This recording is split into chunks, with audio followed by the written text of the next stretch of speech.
Bonjour à tous et bienvenue, je suis Manuela. Je dois être très sincère, j'ai du mal. J'ai du mal à faire cette vidéo, j'ai du mal à travailler, à lire, à réfléchir, à rester tranquille, comme beaucoup d'entre vous probablement. On est en plein dans la pandémie de coronavirus avec l'obligation de respecter des mesures très justes de confinement. On est en train de vivre un truc inimaginable, comme dans un film ou dans un livre de science-fiction. Donc tout d'abord, j'espère que vous allez bien. Cette situation change pas mal de choses, au moins temporairement, par exemple dans la manière de communiquer avec les autres et dans la gestion du temps.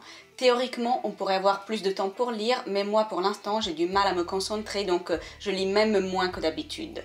Je dois vous dire que cette situation va complètement changer le calendrier éditorial que j'avais en tête pour les prochaines vidéos. Et évidemment, cela n'a aucune espèce d'importance par rapport à ce qui se passe en ce moment.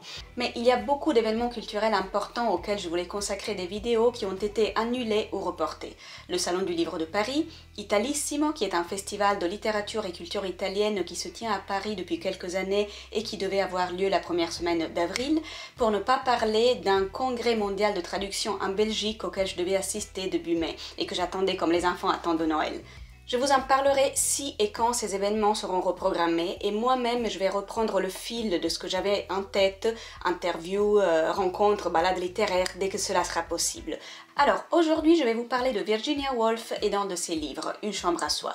Pourquoi j'ai décidé de vous parler de ce livre? Par association d'idées. Ces jours-ci, renfermée chez moi et en train de réfléchir au contenu de cette vidéo, il y a le titre de ce livre qu'on m'avait offert et que j'avais lu il y a quelques mois qui m'est venu à l'esprit. Vous le savez peut-être ou vous allez le découvrir, mais Une chambre à soi n'a absolument rien à voir avec les thèmes du confinement et de l'isolement que la situation actuelle nous impose. Mais bon voilà, association d'idées justement.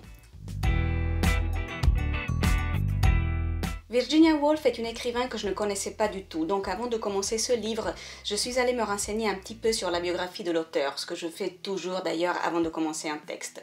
Et dans ce cas-là, j'ai trouvé spécialement intéressant et émouvant le récit de sa vie. Grande protagoniste de la littérature du XXe siècle, elle a été aussi une activiste dans la lutte pour l'égalité des sexes. Elle naît en 1882 dans une famille de la haute société londonienne qui avait d'importantes fréquentations littéraires.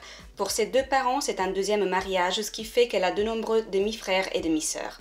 Mais à peine adolescente, Virginia perd sa mère. D'autres deuils la frappent les années suivantes, notamment celui de sa demi-sœur et celui de son père, donc elle commence à faire des dépressions nerveuses et tout au long de sa vie, elle aura d'autres crises, probablement liées aussi aux abus sexuels qu'elle écrit avoir subis de la part de deux de ses demi-frères. En 1912, elle se marie et même si elle a des liaisons avec des femmes, le lien avec son mari est très fort et ils fondent ensemble une maison d'édition. En 1941, elle finit par se suicider par noyade dans le fleuve qui passe pas loin de chez elle.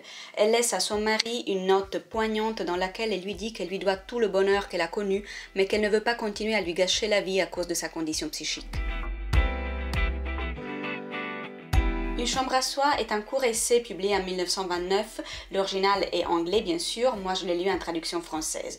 Alors sincèrement, ce livre ne m'a pas passionné dès le début, j'ai même eu un peu de mal à rentrer dedans. Mais finalement, pour faire un bilan, je trouve que c'est un texte extraordinaire, lucide et courageux pour les idées et l'analyse qu'il présente sur la condition de la femme et sur le machisme sur lequel la société était fondée et qui caractérisait l'histoire de la littérature au moins jusqu'à une certaine époque.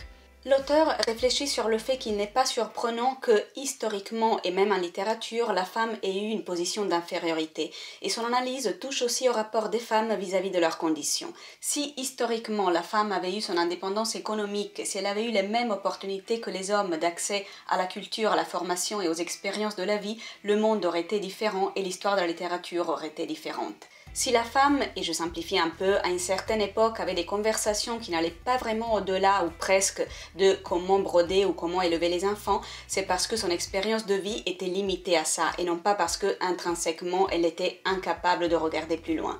Donc, pour conclure, pour pouvoir écrire, une femme a besoin d'argent et d'une chambre à soi, d'où le titre du livre. Une chambre pour se concentrer, pour travailler sans être interrompue en permanence par le mari, les enfants, les tâches domestiques, et pour passer les jours de confinement. Pensons-y, parce que à une toute autre échelle, bien sûr, et dans un contexte qui a énormément évolué, ça me semble une observation toujours valable encore aujourd'hui. Alors, je vous donne rendez-vous dans 2 semaines. Mettez un j'aime à cette vidéo, abonnez-vous et allez regarder les vidéos plus anciennes si vous ne les avez pas encore vues. J'espère vraiment que nous sortirons au plus vite de cette situation absurde. Entre-temps, soyez responsables, restez chez vous, prenez soin de vous et des personnes que vous aimez. Si vous voulez, écrivez-moi des commentaires. À très bientôt et bon courage à tous.